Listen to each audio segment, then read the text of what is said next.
Folks, welcome into Trainwreck today. It is Victory Monday on all fronts. Big Bills win over the Chiefs. We had a Sabres win at home against the Capitals. UB back to their winning ways. We've got Chris Trapasso and Gatesy in studio. The crew is ready. Let's rock and roll. Let's go. We all need a place where we can be ourselves. Somewhere you can leave all your worries on the shelf. And whether you win or lose, you can count on me, and I can count on you. You know this train never stops. This train never stops. You know this train never stops. This train never stops. You know this train never stops. This train never stops. You know this train never stops. You know this train never stops. Folks, welcome on in. It is Trainwreck today, episode 25, and you know it. You don't need to check your calendar. It is a Victory Monday on all fronts. We got a UB Bulls win on Saturday afternoon. We got a Sabres win at home on Saturday night. But everyone this morning and everyone into this afternoon talking about the Bills win over Kansas City. So let's get into it here on Trainwreck today. We got Slick L, we got Dreamboat Don, but very fortunate to be joined by our guest, Chris Trapasso. Knower of all things is what I would say. And folks, don't forget to check the wife's TikTok, okay? She's dominating on there as well. Chris, welcome in. Bills fans, it's hard not to be excited today on this Monday. Yeah, thanks for having me. I'm excited to be here. I feel honored to be part of this awesome studio and this Pat McAfee show of Buffalo here. Thanks for having me on, Zach. And yeah, it was an electric atmosphere yesterday in the stadium. The weather was like perfect. It was I have to give credit. 55 and Listen, sunny. I'm the biggest hater. Yeah. I try to put a spin on it. Optimistic hater. The weather delivered yesterday. It was a little gray in the beginning. It was a little gray and sketchy early, but then the sun came out, the temperature held, and then it was a beautiful fall night. The Goodyear blimp was looking like a stealth bomber up there when it came out. It was crazy atmosphere, but the Goodyear blimp bore witness to a pretty dominant 7-point win by the Buffalo Bills. My first takeaway from the game, and I'm sure a lot of other people think this way, it was the best Bills performance against the Chiefs in the Allen and Mahomes era. There was the 2021 game, 38-20, I think the Bills won in Arrowhead. There was some fluky turnovers in that game. This was just from the opening drive touchdown really until the end, outside of 4th and 17, dominant performance on both sides of the ball for the Bills. They looked like the team that had it, that was easier to move the football, to get stops. The Chiefs were really the team chasing the Bills really throughout this game, and it's kind of been the opposite in this Allen-Mahomes rivalry up until this point. It was a great effort overall. You know, you made an interesting point there, like the ease of the victory, right? That 38-20 win was kind of like when you birdie a golf hole, but you hit it off the cart path and then you got exactly. a lucky bounce. 100%. You didn't really earn it so much, whereas yesterday was a whole 100% grain-fed like victory. You played better on offense, you played better on defense, and even with the doink to end the game, you might have played better on special teams. Slick, it made for a very memorable Sunday in Orchard Park. Oh yeah, absolutely. Game day tailgate, probably the busiest I have seen this year. Unbelievable. By the way, great spacing though. They had the most people they've ever had, but tons of room and tons of ways to enjoy the game. Unreal spacing, game day expanding their lot. It feels like every week at this point. Special guest, the Allen family in the house. We were joined by the Bandits as well. Did you get a little nervous? You didn't know that you were going to be interviewing Joel Allen. You were running around the lot on our live stream, fan cams. 7 minutes in, all of a sudden, Joel's in your lap. I saw a little bead of sweat going. It had been a while since I'd seen my boy. Obviously, we met in LA last year at the game day tailgate. No chance he remembers me, but yeah, I was a little starstruck seeing my good old dad, as I called him. Hi, Dad. But yeah, crazy tailgate. The 2-hour early admissions for the first time ever. I think those only come around come playoff time. So if you were there yesterday for that, really good experience. Chiefs fan or Bills fan, I think everyone enjoyed themselves at game day tailgate. I'm glad. Well, first off, we have Dreamboat, who's a pretty good gauge on this. But I want to ask Chris. The Bills Mafia of it all last week, how would you describe the vibe going into that Kansas City game? Like if you were elevator pitching it to somebody. You mean before the game or just like the experience? Fans and the mindset of the fan base going into that Kansas City matchup. I think coming off the bye week and then winning 40-9 and getting right on defense helped a lot, obviously. Yeah. And not only just playing a really good game to win 40-9 the week before against the Panthers, but to get Maxwell Hairston on the field, and he looked good against the Panthers. Michael Hoyt, who we'll talk about later, obviously gets injured in this game, but he made a big difference in those first three quarters. He was a big playmaker. Larry Ogunjobi. So I think coming off the bye that you go into it with such a sour note, the 40-9 victory, it was not really that hard, even at my tailgate, for fans to be pretty pumped up for this 10th iteration of Allen Mahomes. And a man who's no stranger to getting a ensemble on the same page, Dreamboat Don. What we've seen out of the defense the last 2 weeks, it looks like McDermott, whether it's McDermott calling the plays or Babbage, I don't care. The operation just looks a lot smoother from what we're getting out of that unit. Yeah,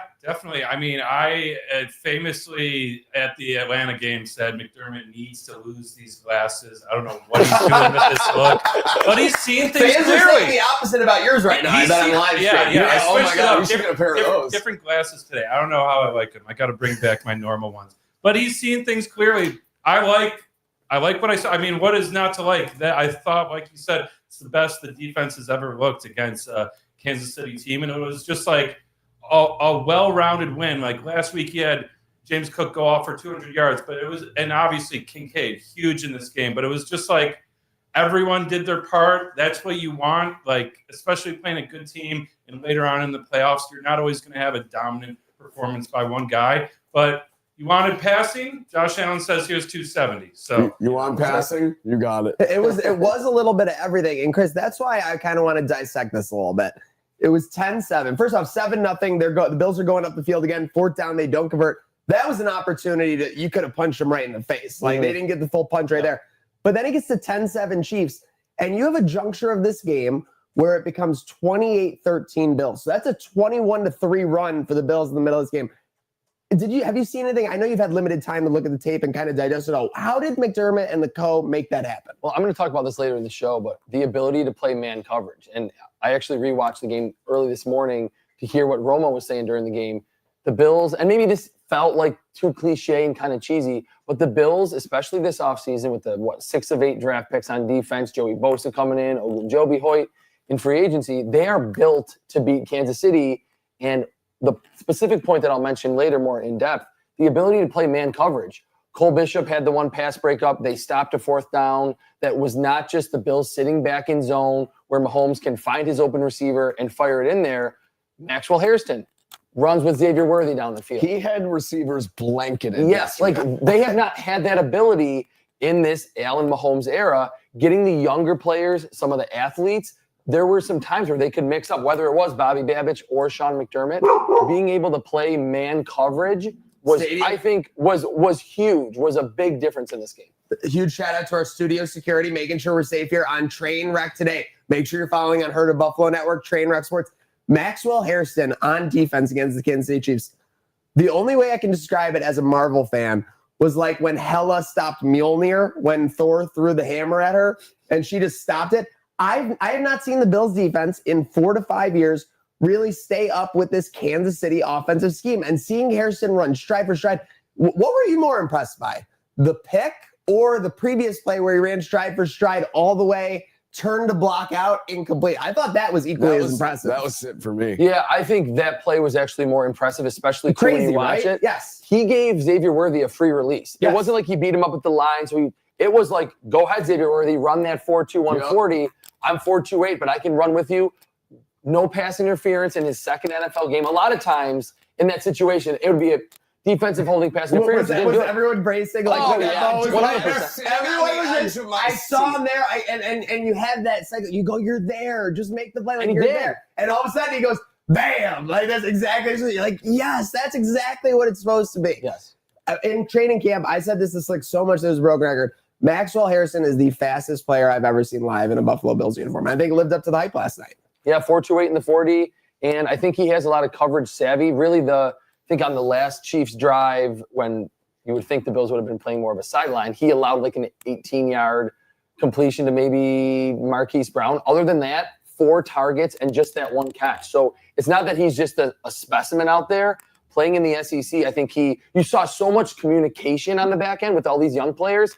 Hats off to him for not just being super fast, but being able to like stay in the right leverage, understanding how to box out, do those little minor intricacies, those nuances that are really important to making plays on the football, staying with Xavier Worthy, and then getting the big interception. Speaking of the communication, this is probably after Hoyt went out and we had some guys just coming in on the D-line. Did you see Terrell Bernard literally like Screaming at someone. Screaming and damn near pushed a guy to relocate on the Love D-line. it. Listen, sometimes communication is verbal, That's and what a sometimes linebacker- communication that's what a is great physical. linebacker does. That's what a great captain does. And that's the whole thing, because I think there was a lot of talk last week, Chris, about like, oh, is Terrell Bernard losing his spot with how well Shaq Thompson's playing in a certain team? It's obviously a spot-to-spot situation with him, and you can't remove a Terrell Bernard because of how important that communication 100% is. right. I think what Slicks just said is kind of encapsulates the unquantifiable value of Terrell Bernard. That he's the guy that knows the defense like the back of his hand. And there is Cole Bishop in his second season who missed the majority of his rookie year. Jordan Hancock played a ton at safety. I think he played almost the whole game. Maxwell Hairston. There's so much. And in those games, although we don't normally love to see Sean McDermott taking those defensive timeouts, in a game like that against Andy Reid and Patrick Mahomes, I think it's okay to do that with so many young players on the field. But to have that extension of a defensive coordinator in Terrell Bernard in the middle of the field, even if he's not getting a big interception like he did against the Dolphins earlier in the season, being able to get everyone lined up and have the right coverage can lead to Patrick Mahomes having his worst completion percentage in the NFL in a single game. Love to see that when I was breaking down the numbers. Speaking of numbers, anything that we really need to say about Kincaid? Like Throwing the ball more. training camp, this was like breakout season incoming. You're seeing a highlight every day. First couple of weeks, like he was definitely getting the ball a lot more. It felt like now it seems like we're back to feeding the beast. Well, I wonder is he still kind of injured? Because That's where it throws me, because you get the snap count from the Carolina game. It's like he didn't even play. Like, so obviously, are they nursing this guy? Are they just being careful in a blowout? Like, sometimes you don't know what's happening with this McDermott administration. The snap count in Carolina, I think we were running the ball so well. True. Yeah, that's a good point. That we're going with Jackson Hawes there. I mean, like, I should have asked the Jackson Hawes connoisseur on that one. no, I mean, I'm going to talk about it later, but I love our tight end group because you have a little bit of everything with our big 3 guys there. So. You know what I was just thinking? Like that point is really interesting. That I'm still of the belief if the Bills in the next 24 hours trade for a receiver, I think that would be great for the offense. I'm wondering, do the Bills have the best tight end room in the NFL? People 1 through 3. 1 through 3. Yeah, because the one will be debated. There will be about 8 to 12 guys. They'll say, no, that guy's for sure better than But Kincaid. 2, But then Dawson you have Knox. Knox. There is an 8 to 12 better than Knox as a 2. As a And 2. then how Hawes has played and what he's contributed, no doubt he's got to be a top 3 guy. So yeah, there's a legit argument there. Speaking of arguments, let's do kind of our general talk. Obviously, a lot of good from the game. I want to talk about McDermott and the way he kind of attacks the game. 2 situations here. 4th and 17. We're lined up to do it. It's like 28-13. Stadium's going nuts. We take the timeout. Chris, how many times have we seen before a big defensive play? And I'm a McDermott supporter. Hand up. Anyone knows that people have ragged on me in multiple ways. I feel like if I was talking to Sean McDermott for 5 minutes, I'd say we got to stop calling timeouts before big defensive plays. Like, I know that he's doing it to try and plan and get prepped for the best we can, but it feels like we never get an advantage out of it. It feels like we never do. Yeah, you know what is? I mean, I was just talking about how in a game like that, I was okay with a few of the other ones that were on defense. Yeah. Like I think they were lined up off sides once. He said, Yeah, he called sure, it, sure. like definitely call a timeout then, no but doubt. to your point, what you were leading into that question with, like, don't kill the vibe of the moment in the stadium. And it kind of did. It did. When you're punching your opponent, like, you don't say, hey, quick timeout. I just want to make sure I'm punching you the right way. Keep punching. It's like the round ending when I think there's two things. First, you lose your stadium energy. Second of all, you get guys. I think Bosa overthought that play so much. Yeah. Because listen, they take the timeout and they're saying, why do you think he was so right for a screen? What do you think's being said in that huddle? Watch for the screen. Watch for the screen. So he kind of gets faked out by that when he had Mahomes kind of dead to rights. Yeah. Mahomes is also, this is a hard thing to quantify. He's the best at when it's like down and 12 plus, like doing a drop back that he knows he's like faking out. Like he's either doing a fake drop back right and he's just sprinting left, fake left. He's going. He's the best in the league at that. Josh is the best once he escapes and everything. But planning to do that, Mahomes is and the top. I think even though that would kind of fall in like a gray area of like, is it improvisation or not?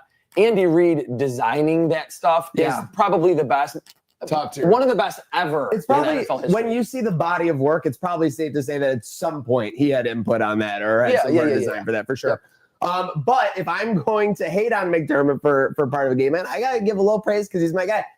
The Hail Mary. How many times have we seen with the Buffalo Hail Mary that we rushed 3 or 4? They rushed 5. And the quarterback is when a cup of tea while we line up the receivers back there. We did what every team in the NFL does now. We rushed 5, which is basically what you have 4 rush right away, and then the 5th kind of picks a spot, right? Yes. So the quarterback, like that's a key. In case there's a rollout or anything. Because you don't want 5 to just get absorbed right away. It's like a spy. 100%. A spy like blitz for sure. And we got Mahomes up a spot, and what do you know? A weak, by Mahomes standards, a weak duck to about the 5 or 10 yard line that didn't even have a shot. It was awesome to see. It felt like right when they rushed 5 and they got a little pressure, I think Rousseau off the front side.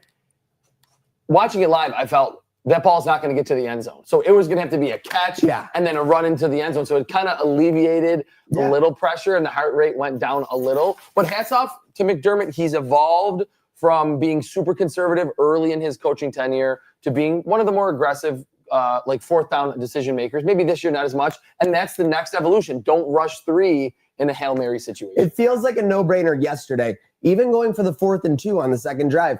That's a situation where 2019 or 20 McDermott would have said, you know what? We stopped them 3 and out on the first drive. Let's just punt them deep again and we'll get the ball back. No, they're going for it. We know what our best weapon is. That's 17. Let's give them the most opportunities. Speaking of the most opportunities, I've said my piece. I know you wanted to talk tight end group. Anything else we want to get on notes from this game before we kind of move on? No, I'll talk tight ends when we get to hot or not. Yep. And I'm just happy to see a batted Hail Mary finally from a team that has let up a couple. That's what I'm saying. Well, this team knows how to do it. I was those Giants 2023 highlights still give me damn PTSD. We didn't even lose that one. With that said, something that was giving me a little bit of stress yesterday. CBS pregame show. We need fake snow in Orchard Park. Yeah, what's do we need like fake nuclear material in Chernobyl? Like, what's going on here? What do they think this is? It's November 1st. like what was the thought process though? Like, we need to make this look more like snowy and like Buffalo stereotype. Why not just feature the beautiful fall day it was? I'm very confused. I don't understand that either. I mean, if they were coming to this game and the forecast was for one of our famous November snowstorms, sure, lean into it. But they could have said, hey, it's November 2nd and it's 55 and sunny. Here's the leaves changing still. Like there was so much more that they could do. They don't have to always lean into the everything snow when it's not snowing. It's so confusing to me because like you guys will be back here for the Eagles game 3 days after Christmas. And there you go. Then you have the opportunity everywhere. Yeah. So why do you need it for this one? It was very odd. Made no sense. Like you said, Chris, if there was a storm or something, yes, maybe you wanted to fluff that up. Made no sense. It basically made about as much sense as when we had the Monday Night Football game in 2018 and they had chicken wings from Applebee's. Eating good in the neighborhood. All right, no more free. I had no idea that happened. Any final Bills Chiefs thoughts before we move on? 6-2. That's pretty good. Chiefs' 4th loss of the season. Yeah. 5-4 in 3rd place in their division. They got to start worrying about making the playoffs. Chargers for like holding your own so far for sure. Each team has had a questionable loss, but they're good. Those are good squads. That's the Wild West out there. Agreed. Chiefs have to play them 3 times combined or twice? Yes, 3. Yeah. Okay. So again, there's a lot. Wow. If someone from the AFC North can just get their shit together, then Chiefs might be bouncing. Chiefs back. And don't forget, the Colts are still on the Chiefs schedule, too. They're on playoff watch. Seth right is now. going to be That's 'cause- out for blood after what happened last Yeah, 'cause yesterday. You got tied with one game less. You got Jags at 5-3. Yeah. They're sneaky. Oh, damn. Chargers obviously a game up, 6-3, and then obviously the East, us chasing down the Patriots pretty much. Ugh. AFC North is really though you're not going to get a wild card out of that division. So Patriots eke out another one yesterday. They're being pesky. The schedule, May is ahead of where we expected. Vrabel is obviously a good coach, which kind of confirms things that we knew, we suspected could be the case. But we were talking about it yesterday. Would you be worried about an AFC championship in Foxborough, Bills, Patriots? Not relative to an AFC championship in Baltimore or in Kansas City. Yes, 100%. You would take that. I heard the thing a few weeks ago with Shope and the Bulldog, like, would you take an AFC title game in Indy? Absolutely. But I think probably number two or three, you would say a second-year quarterback. I'm more worried about the Colts mascot with all his humping and everything. Yeah, that would be a dirty dog or a dirty Colt, as they say. You mentioned pesky. He's a pesky son of a bitch. He's absolutely a pesky SOB. But yeah, the Patriots, I was looking at the score yesterday. I'm like 24-3, thanks for nothing, Atlanta. Then the next thing I know, it's 25-24. The comments, I'm like, do it, Atlanta, come on.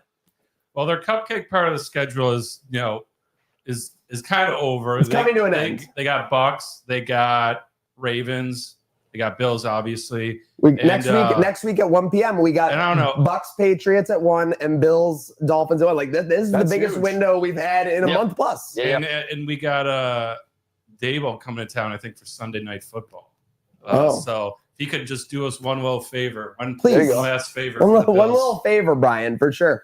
But yes, we got that. We have Cardi B at the Patriots game. Did you want to put any input on this? I think it's kind of funny because, like, do you remember when the Patriots are in the Super Bowl, maybe 2018, and Cardi B's, like, rapping and Robert Kraft's dancing on stage? Oh, yeah, I remember that. So it's just funny how things come full circle, and now she's there because she's pregnant and her baby daddy is that actually is low-key insane. Playing for the Patriots. It's so weird. It's crazy wacky. how time comes like that. Speaking of insane, just like everyone predicted, Bears-Bengals, game of the year. Have you broken down this and looked at it all, Chris? A little. So my brother-in-law is now a welcome to the Bills Mafia member, but he grew up as a Bears fan. So he was like at the tailgate yesterday.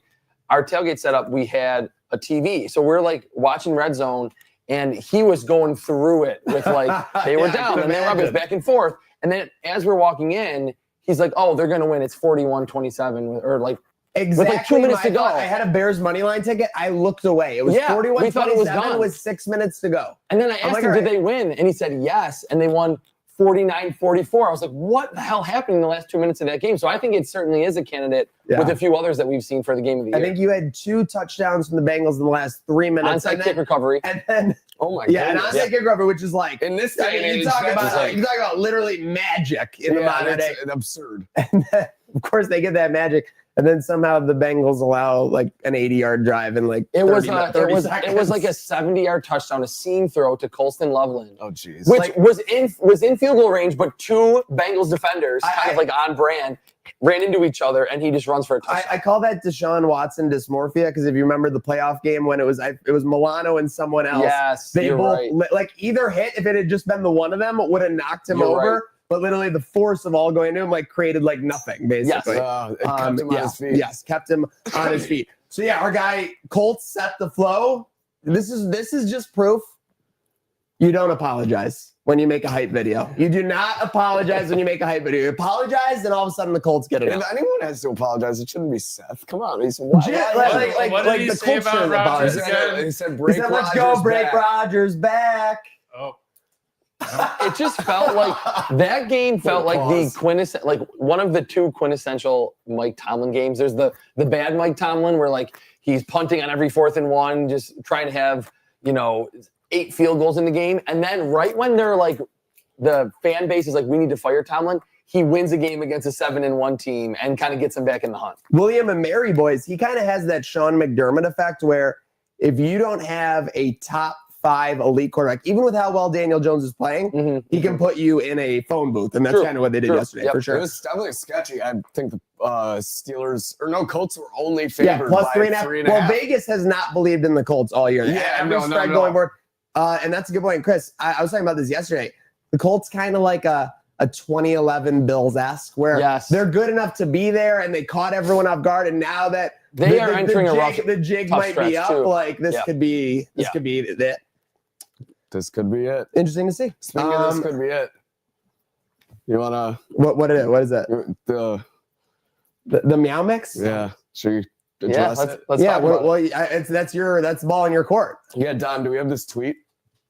Yeah, let me pull it up. Okay, so Meowmix is back now, I guess.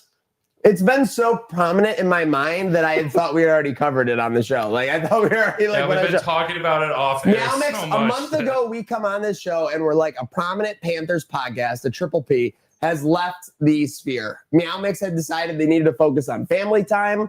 They couldn't keep breaking down 40-7 losses. Understand. And we hope that the fans will understand. They went MIA for 4 weeks while they went 3-1.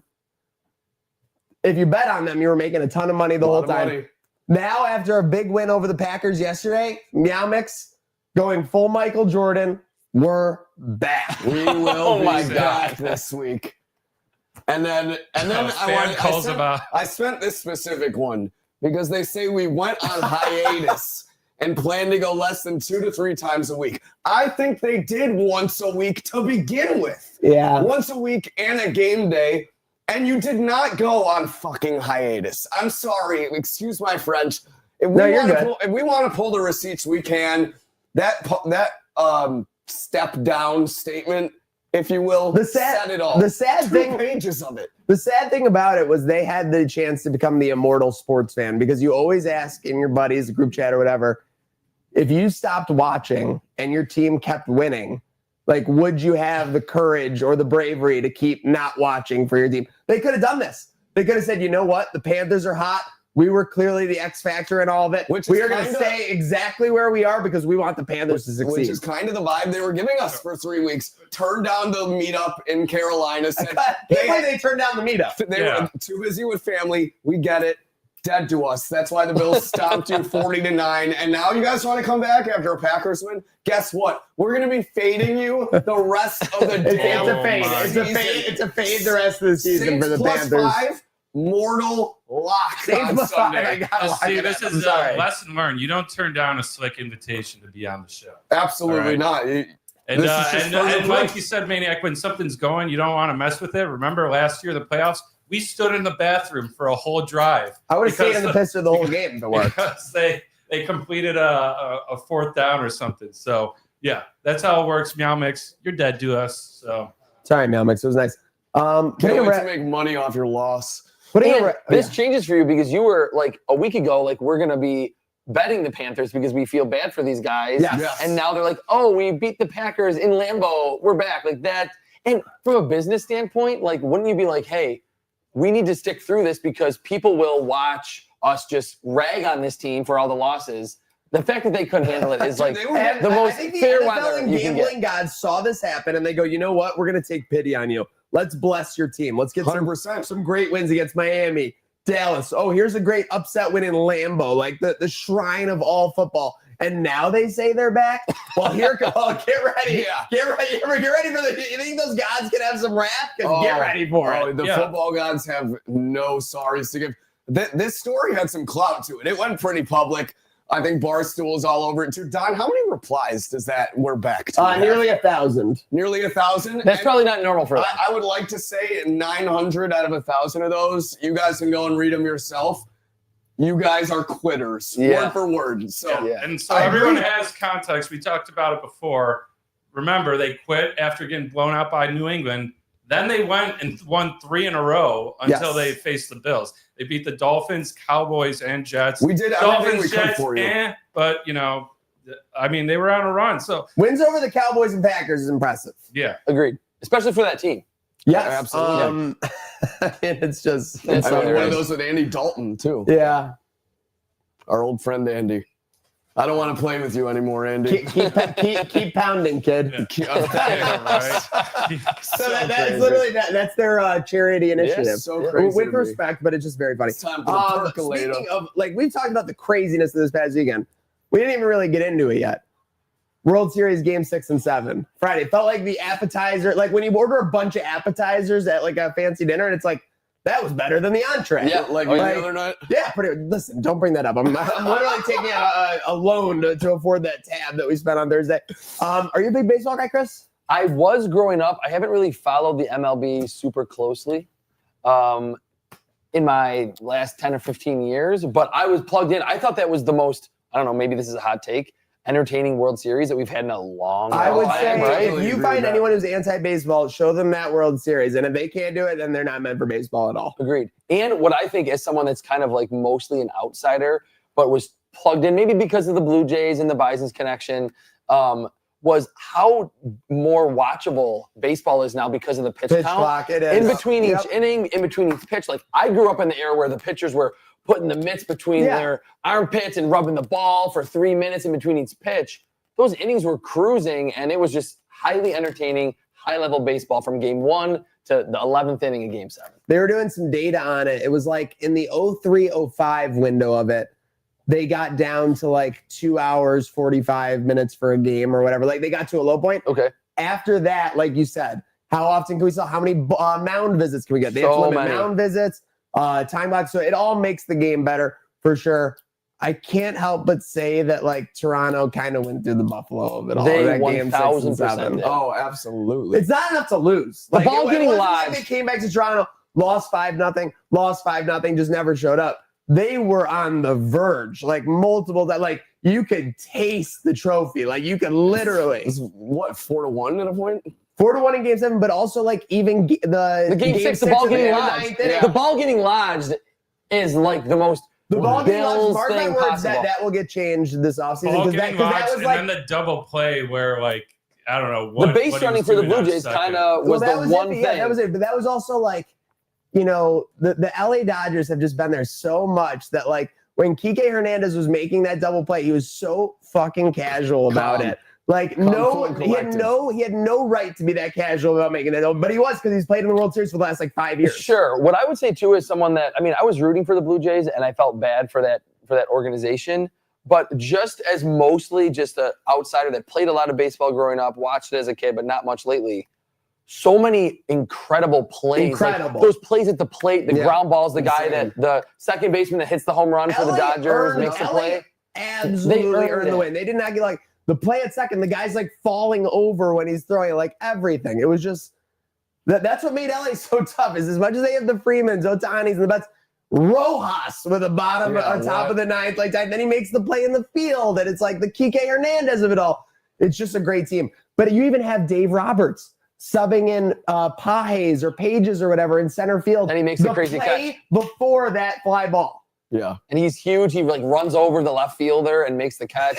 It was just I incredible love the baseball. fact that he Bo Bichette, who he wasn't even supposed to play, says, "I'm ready to go," even though he's got a bum knee, hits a dinger. Yeah. Is that the longest home run in Game 7 history? It had to be. It was like 445 feet.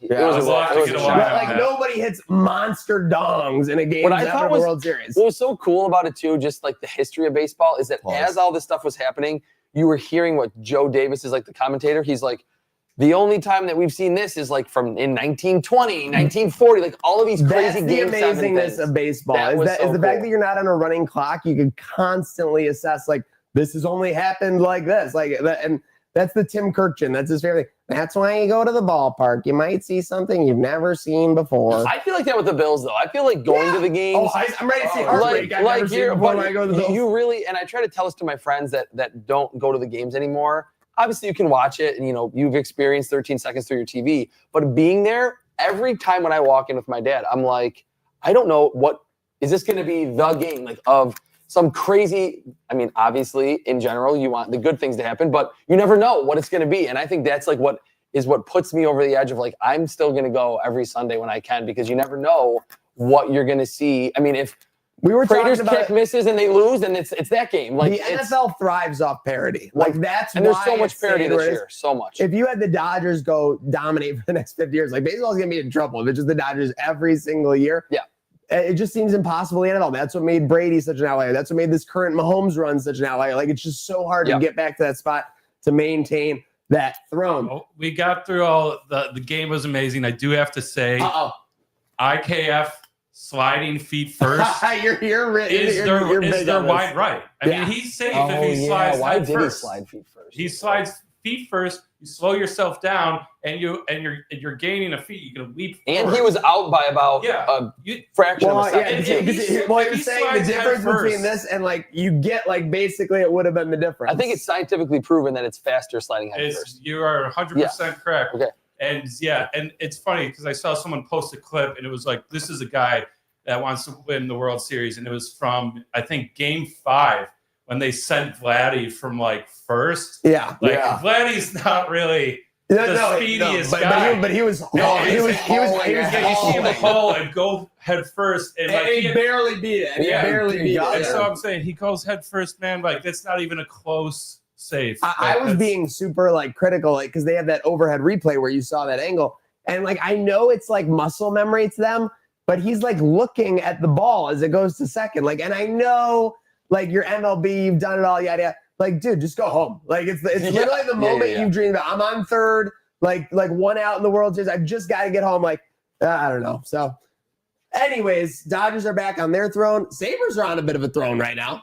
Yeah. Big win this weekend over the Capitals. Do we got our guy Gatesy? Is he adjacent? Where'd he go? Here he is. Okay. Clap it up for Gatesy, our Sabres guy. Let's go. All right, so Gatesy, welcome on in. Sabres points in what now? 7 of the last 8? 8 of the last 9. 8 of the last 9. They are finding ways to grind it out. I think the key things I'm hearing from people are they would have lost these types of games last year and that there's more depth. What are you seeing and is it sustainable? 100%, and that's why this is sustainable for me is you hear Lindy Ruff all off season talk about having to win 1-goal games, being in 1-goal games, and they're in those situations now. We've talked, the past couple weeks of their top guys not being top guys, and the Sabres are still finding ways to get points, to get wins, and that's with guys like Josh Stone stepping up. You're seeing guys like Matthias Samson and Connor Timmins, who were outcasts of the offseason, coming up, playing big minutes, and the Sabres are having that kind of Bills mentality of next man up, who's going to come in and take things over. And that's why I'm feeling a lot better about this team is because they're getting production from all throughout their lineup. It's not just they have 2 great players who are going to carry this team to victory. It's a full team effort every single night.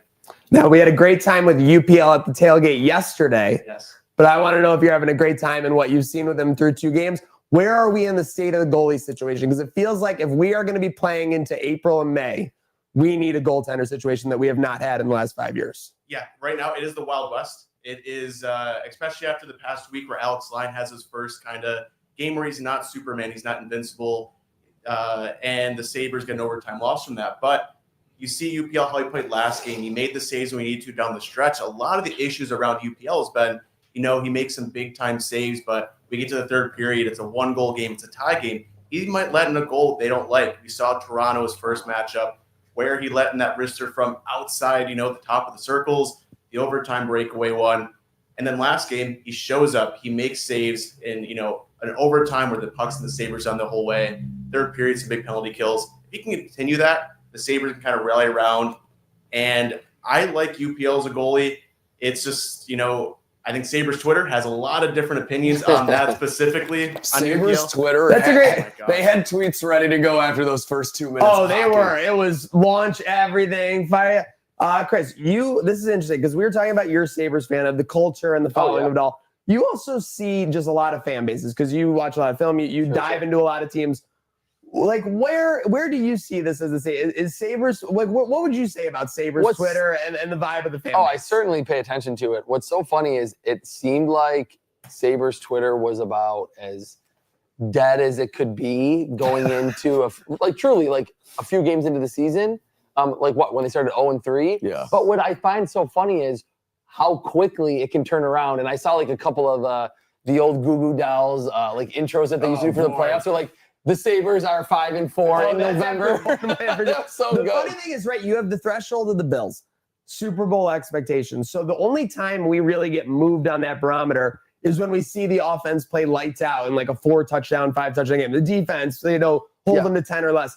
The Sabres, it's just like, be reasonable, like be something legitimate on the ice. And we are there for them. It's just been so long since we've had that team. By the way, wait. I got to ask Gatesy, Yes.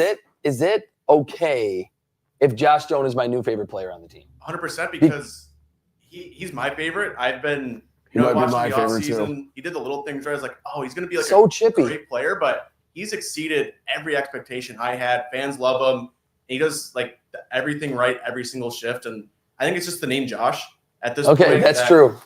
Burn. Very hot right now, Allen, Josh. and, I think the you know, Doan genetics might help too. Yeah. Just saying. probably more the last name than the first. Yeah, but, a little bit. Yeah, I mean, Okay. everyone has Just wanted boner to check. boners right now. We've been talking about it. Obviously, he's been playing. He's been an amazing addition. People are looking for Thompson and Dahlin. They've been kind of contributing a little more the last couple of games. Is there anything untapped from the Sabres that you've seen? Obviously, we lost Norris to injury. Haven't gotten full from Thompson and Dahlin yet. Is there anything else that we might be able to get a boost from? Because obviously, we've talked about things like Lions power play save percentage is probably going to, go down a little bit. Is there anything that's untapped yet so far in the Sabre season? I think it's that defensive aspect from those guys and like the heart that Dahlin and Thompson can bring. We think of them as big goal scorers, as skill guys. If you look back to last game when they're stuck in overtime, they had a 3-minute shift in their own end. Thompson had huge block shots. He was limping basically all of it. Still marking up Alex Ovechkin, trying to score his 900th goal. I don't know how he didn't do that against the Sabres. That just felt like it was going to be really stars. UPL was saying at the tailgate yesterday, no, OB, wait for that 900 for somebody else. The casino downtown literally offers before the season props when will Sidney Crosby score his 600? I think Just they did bet last that's year. going to be against the Sabres. I literally think they have the lines just so you can bet it being the Sabres because it feels like it always is for games like that. Yeah. And even last year when he was going to break Gretzky's record, it was kind of around when they're Yes, both Sabres. yes. It was like a month out, this could be a talking point. Literally last year, you could have hit on Malkin's 600 goal for 80-1 odds. It was ridiculous. It was a little demoralizing to the degenerates for sure. Speaking of demoralizing, Gatesy, the Sabres need to keep their head up. 3 games on tap this week. We got the Mammoth, the Blues coming into town, and then the Hurricanes. I'll just ask you about the Mammoth matchup because we've got odds on it, and it's a pick 'em. The Mammoth right now are 8-3? They're one of the better teams in the Western Conference. Is this more of that the Mammoth aren't that good, and that's why it's a pick 'em, or maybe the Sabres are still, a little bit better than people are giving them credit for? I think it's just because you have 2 teams that are playing really good hockey right now. The Sabres, like we said earlier, have won 8 of the last 9. I think the Mammoth are on a 7-game win streak. They're finding, ways to play right. But I think there's going to be a lot of emotion in that building. You have JJ Peterka coming back. We don't know what that reaction is going to be in the arena. We saw, Dylan Cousins get cheers when he first came back. Eichel, Booze, all that. So I'm interested to see how KeyBank reacts to JJ Peterka's return to Buffalo. And I like to pick him there because the Sabres team is finding ways to at least stay in every single game. Even if they're not winning, they're getting overtime or it's a 1-goal game down the stretch. So I have a friend that's part of Sabres Twitter, and I don't know which tweet he was sending out when they were down 2-0. Yeah. He was texting me oh my God, this is terrible, UPL, just going off on UPL. And I was out doing something, and I was going to watch second and third periods at home. And then at the end of the first, they were up 3-2. And I was like, that is not characteristic of the Sabres the last 3 years and during the drought. Crazy. Yeah. So that to me, I mean, I don't want to say it's a turning point 10 games into the season or 15 games in, but that was an eye-opening moment for them to not just maybe they scored a goal at the end of the first, to be leading after the first period after 2 goals down against an Ovechkin team and Strome. I thought that was really impressive and something that I'm not used to from the Sabres. I don't know if they're up yet, but what do you think JJ Peterka's line to score tomorrow will be? Probably plus 160, Thinking or plus around there 180 too, for yeah. sure. Yeah. 30 goal Sounds scorer, about right. they'll get that in there. Third or fourth top, probably. Oh yeah, right now, the Sabres to me, when a baby learns to walk or whatever, but they have that step where they have that phase where they can fall down all the They time? can stand up, but they can't really move. Yes. That's where the Sabres are right now. They can stand up. Now we got to find out if they can move. And to me, that's playing that's going to be a while. That's going to be at least 60 to 90 days because, again, fool me once, fool me 8 times, not going to be fooled again. Huge thank you to Gatesy for coming for Sabres there. But before you go, Gatesy, UB back into their winning ways. Now 4-1 in the MAC. We have a bye week coming up, but we're back in the driver's seat after that for our Detroit Destiny.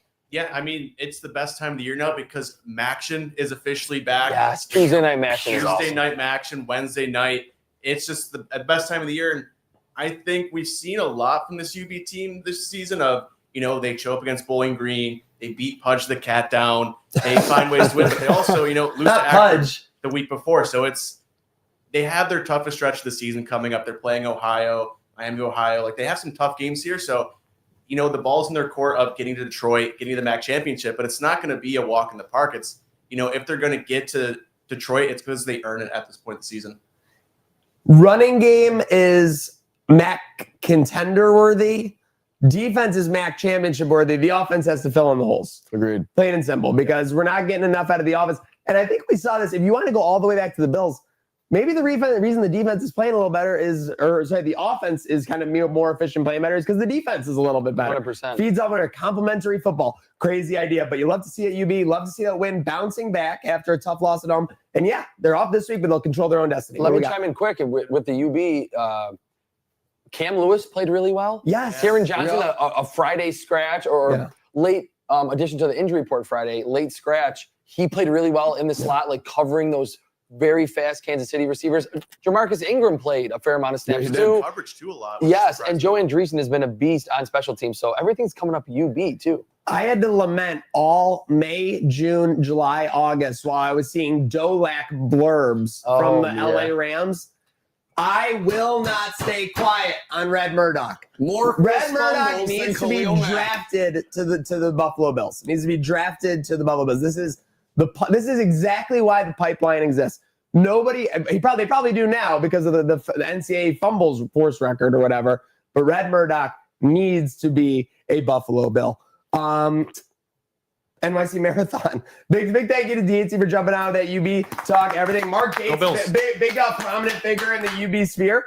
Thank you, Gatesy. Chris and Slick, if I told you had to run a marathon right now, how long would it take? For me, probably like 8 hours. 7. 7? I think so. I'll go in that range, 6 to 7 hours probably. Yeah, I think that's probably fair. Probably a little longer. longer for me. I'm out of shape. We had the NYC Marathon. We did have some people take 10 to 12 hours. This was confusing because I thought this was something you had to qualify for based on a certain time. I'm pretty sure you can just walk. You can just do it. I can just do it. Okay. Yeah. 12 hours? Yeah. Yeah. How are you walking, right? Yeah, I mean, that's what I'm very saying. Basically a slow 30-minute pace. Yes. Yeah, that is super slow. Wait. Don't I thought there was a wrinkle in No, this story. there's no wrinkle. There's 2 wrinkles that dotted Secretary. There was, I believe, the special New York City Marathon where a man with literally no legs finished in 15 hours. Okay. There was That's a separate woman. Again, this is a man or woman, but she basically was jogging as she went across, no impediment whatsoever, 12 hours. Okay, so I really hope that she just picked up a jog just for the finish line. That's the thing. She said to jog for the bike. Yeah, you have to. But if she was jogging the whole time and actually took 12 hours, and she really might have just stopped for a real nice lunch somewhere. She could have just got a beer. Nice 2-hour lunch. Yeah, I love a good racing scandal, when they cut time off their thing.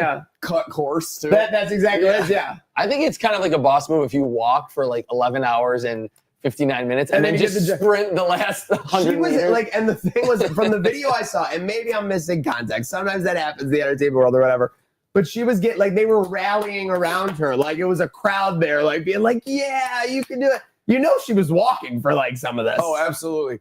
It kind of reminds me when you said the cutting course, behind my high school, the cross country coach would make us run around the woods. And people would cut their and hide in the woods and then come out. Yeah, you wait till the coach is a little bit ahead. That's easy. Tale as old as time. Oldest for trick sure. in the book. Speaking of tale as old as time, predictions with conviction this past weekend.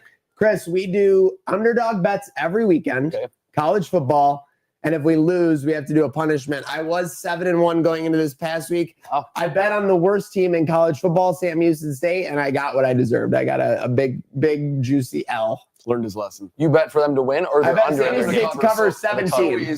The bet we pick each week is an underdog to cover. If it's less than a 5.5 spread, you have to take the money line. Okay. And that's fair. we've had some big hitters, right? We have double-digit winners. I had called USF over Florida. We took Syracuse plus 17 against Clemson. They won outright. He actually picked USF outright against Florida. We talked about the NFL parity, college football. I mean, Ohio State is Ohio State. Yeah, this year, This year is like, I think the college football playoff, like we're actually going to really love it this year because it's like there's no one that's really, really amazing outside of Ohio State. I think Indiana's a little bit of a wagon. This like the rest of the 130 teams are all right in there. Ironically, Ohio State kind of ruined the playoff last year because they clearly belonged in the top 4 and then they lost and ended up in the 5. Ran roughshod through everybody because it was just like unfair matchups. Yeah, like you said, they're definitely on the throne right now. They allowed first quarter points for like the first time all season this past week. Yeah, first touchdown they let up in the first half all season, and then let up another one as well. So interesting. Well, pulled well away in the second half. But sorry, what was that? After bragging about how hot we have been, let's we all went 0 for 3. Let's face the music. We went 0 for 3 this week. Yeah, but you're 7-2 though. That's very good. Look at the body of work. I think the punishment we're leaning towards is that this Friday we have to go in costumes on Elmwood and hand out candy to everybody until we get rid of all the candy. That's what your punishment is? Yeah. Yeah. Because people are not gonna be like ecstatic about that. A week after Halloween. Yeah. Yeah, getting rid of just 3 grown men handing out candy on Elmwood. It's probably gonna be pouring rain, but perfect. Even better. Yeah. Well, we better give it all away by 6:30 because I got a gig downtown. No more than 42 North Main Street. Oh, I'm there.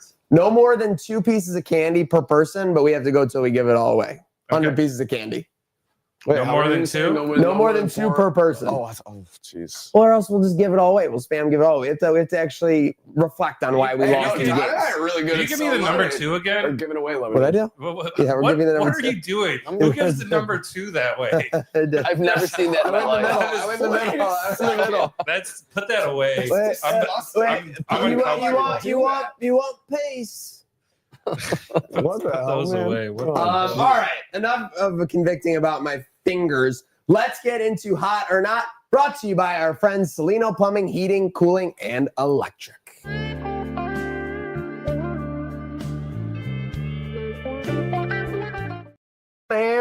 Yes, very sensual. Let's get into it. Speaking of sensual, how about that Bills defense the last couple of weeks, especially yesterday against Kansas City, definitely held their own. As a matter of fact, if you look back the last 10 quarters of play, the Buffalo Bills defense has only allowed 33 points. That is 3.3 points per quarter. That is winning football. So huge shout out. He's got the glasses on in this one. He wore them yesterday. That's his new look. I thought you said you wanted him to take them off. I said I did, but then I said I think he's seeing things clearly now. This is going to be a scandal that these were X-ray glasses, and he can see the play sheet on Mahomes' wrist for sure. Yeah, 5 years. FBI comes knocking. 5 years. The FBI will get around to it. I'm sorry, we said it on the show, Meow Mix. You can't be a fair weather fan. If you're going to be a fair weather fan, you got to admit you're a fair weather fan. You're even worse. You're a fair weather podcast. I hate you, and we are going to fade the Panthers. I hate you guys too, just so you know. My hot, Pete Lembo, 4-1 in the MAC, propelling the Bulls to a win as underdogs this past Saturday. The Bulls are back. W going into a bye week. There's nothing better than Love that. it. And like you said, control your Detroit destiny as of right now. Controlling Detroit's destiny is what it's all about. What do you got, Slick, for you're not? Unfortunately, for us wrestling lovers, All Elite Wrestling, not the company itself, not like they're doing the greatest run in their company's history, but specifically because of a certain photo. And I'm wondering if we have it here. What was the caption? Look at us.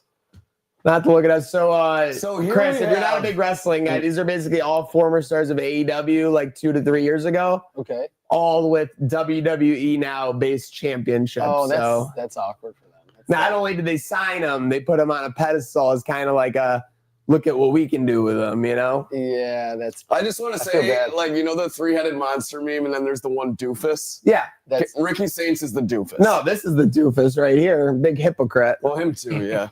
Big Phil. Yeah, big old hypocrite Phil. Yeah, Saudi Phil. All right, that's a step too far. With that said, all right, Dreamboat, what do you got for your hot or not? All right, for my hot, I got the tight end room. I said it before. I think we got the best collection of tight ends when you look at them as a complete package. They cover everything. You got Kincaid, who's kind of getting into that, like Travis Kelce, kind of like a wide receiver role, right? You got WHOS, who's a rookie, but might be the best blocking tight end in the league right now. I mean, with some of these, he's taking on DNs like it's nothing. And then you got Knox, who can kind of do a little bit of both. He's a great blocker, but he's also can catch a pass. The three of them, 150 yards of offense last night. Wow. Everyone touched it. Everyone got a catch. And I love it, too, because now that they have these specific roles, you're getting out there, going to do a little misdirection. Oh, Jackson Hawes is out there. You think we're running it? We're going to throw him because he can catch it. Yeah. So I do love. I mean, Jackson Hawes when he's out there, that is just an attractive offense. And by the That's all I way, gotta he's say. only getting better and bigger. Yep. Too. He's going to get so much bigger and stronger. We saw Do him. you think he could be one of those guys who next year it looks like you like inflated him? Like Yes, that's how it always yes. happens. In And the strength and offseason. conditioning Because in then the they NFL, actually work yeah. out and they're like, I can like just get bigger. Yes. Like, yeah. Kincaid was kind of that way. He does seem like a country fat boy. I don't even know where he's from. He just looks like you can inflate him. Definitely. Yeah. Because I thought there was already more weight to him, and there's definitely room for some bulk there. And Don, you're not. yeah. Well, if you want to know where he's from Georgia Tech, and he's a Georgia boy. Oh, them boys. Yep. He was born in Georgia and went to Tech. Giving the He's ACC hot right now. a run right But now. not the crash out line. Now, this is a weird thing because it's actually good that our crash out line is not hot. It's ice cold right now. Not much to complain about in Buffalo. I'm telling you, when it was a 4-0 Bills start, now we got the Sabres hot. Sabres are rolling. UB's 4-1. People aren't complaining. We got to find more to complain about. That's life. I mean, this a couple weeks ago, this line was on fire. I mean, we had people breaking stuff in their apartment, guys saying, that we're never going to win a Super Bowl. Slick was ghosting people. Yeah. It was crazy. It was unhinged, but crash out line is not hot. So That makes sense. who do you got for hot? Okay, so for hot, the Bills man coverage. I talked about it at the beginning of the show. You did a teaser. He did a teaser. I did folks. it. And to go more in depth, like Jordan Hancock, Maxwell Hairston, Cole Bishop, who had his best game as a Bill, Yes. they were all drafted to be what I've thought in the offseason. The Bills had these high floor players, the Levi Wallace, the Dane Jackson, the end of the career, Micah Hyde, Jordan Poyer. They needed to raise the ceiling with athletes. They did that, even at end with Joey Bosa. Now they can play man coverage. I still think their ultimate mode of operating in coverage is confusing you with zones, but against a high-level quarterback and or elite receiver group or good tight end group, you got to be able to play man coverage in today's NFL. And it's one thing to say we want to play more man. To do it in a game against Patrick Mahomes and Andy Reid, who came in super hot and just totally dominate and have Patrick Mahomes, his worst game maybe in the NFL in a regular season game or one of the worst. That's so hot right now that the Bills can actually legitimately play man coverage on the back end. Very hot. Zero IQ from me on this. But when you're talking about defensive zone confusion and causing that for other QBs, that's obviously a lot easier when you can flex in the man more often, right? 100%. 100%. There was the one, I don't know if it was a third or a fourth down yesterday, but where I think it was either a Bernard or a Cole Bishop pass breakup on Kelce, where normally when the Bills are playing zone, Kelce or Rasheed Rice or any elite receiver, He does that kind of button like they literally run in between the two zone defenders, turn around, and because Mahomes has a hose and can get it out quick, it's 7 yards every time. That's like their patented play against the Bills. And I think they thought the Bills are going to come out in zone. We're going to have Kelce turn around, and it's going to be fine. No, it was man. The throw gets tipped. That's something that the Bills, a new element of their team that they just have not had again in this Allen era. And I think it's going to be big down the stretch and into the playoffs. Huge. And not is candy corn for me. Candy corn, Didn't I'm even like, need the prop. I'm kind of talk to the Went people. right into it. He's been waiting to talk about this one. I'm a person, which maybe there's not that many of these. It's a very polarizing candy around Halloween. Indeed I it can is. eat like one or two, maybe three. After that, gets gross in my mouth. I can't do it. But the fact that Halloween is done, the bottom of my kids' candy buckets have some candy corn. I just want to secretly not tell them and just throw it away. So candy corn's heyday. My the grandpa one would heyday say, beer is over. "Keep It's it." gone. It's done. It's gone. Absolutely. All right, that is Hot or Not, presented by our friends at Salino Plumbing, Heating, Cooling, and Electric.